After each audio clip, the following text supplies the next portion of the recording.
The summer walking tour is an opportunity for us to get out with the public and kind of make them more aware of some of the things we work on, some of the challenges, and highlight some of the areas of our city that we're working on different projects in. On this tour, we're going to be talking about adaptive reuse, which is where you have an existing building that might have outlived its original purpose, and some owner comes in or developer and reuses the shell of the building for a new purpose to breathe some vibrancy or life back into that building. We're going to meet Jorge Fierro.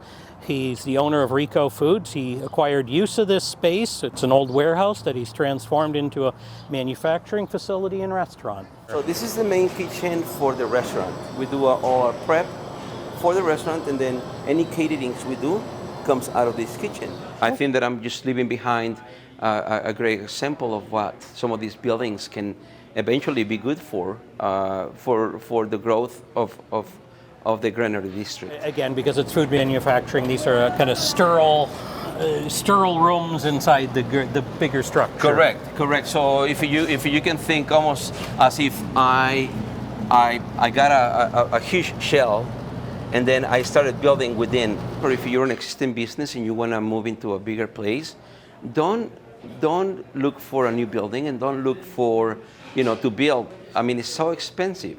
But instead, try to utilize some of the buildings that have been erected for many, many years and try to make it your own. The biggest challenges to adaptively reusing a building are both usually fire and building code issues.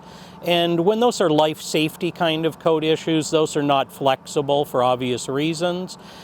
But on the planning end, sometimes a building may have been built before modern parking requirements existed, some of the setbacks, how far the building is from the street or the property lines and that, those kind of things, the building already exists. So we're looking at some flexibility in how do we relax some of those requirements that are more aesthetic related in order to incentivize reusing the building rather than scraping it and building something new.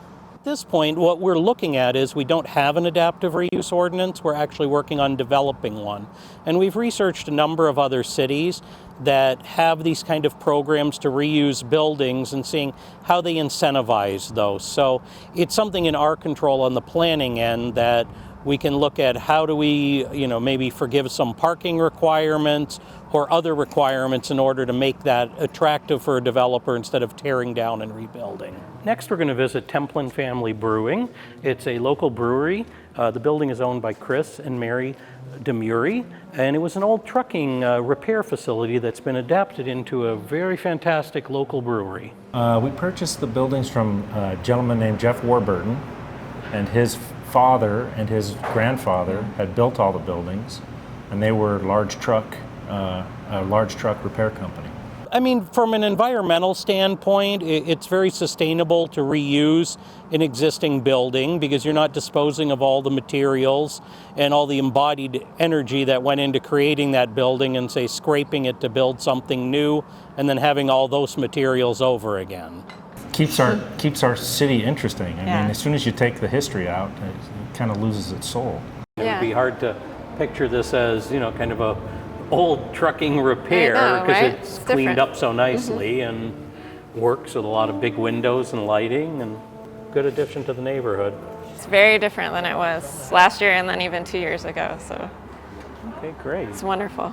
This was a scary thing to bite off, knowing that it was going to need all new windows, all new doors, new roofs, heating and air conditioning, new floors. I mean, a lot of cleanup.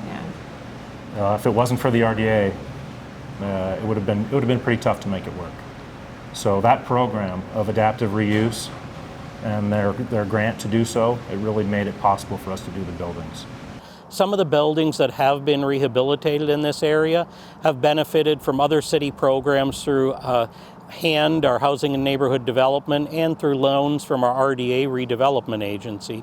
So we're hoping to add this as another tool in that toolbox. For those who want more information, you can go to the Salt Lake City Planning Department website. We have a link to our summer planning series tours, and there are 6 tours we're hosting. This is number 2, so there's still tours coming, and they're on a variety of topics and run until October.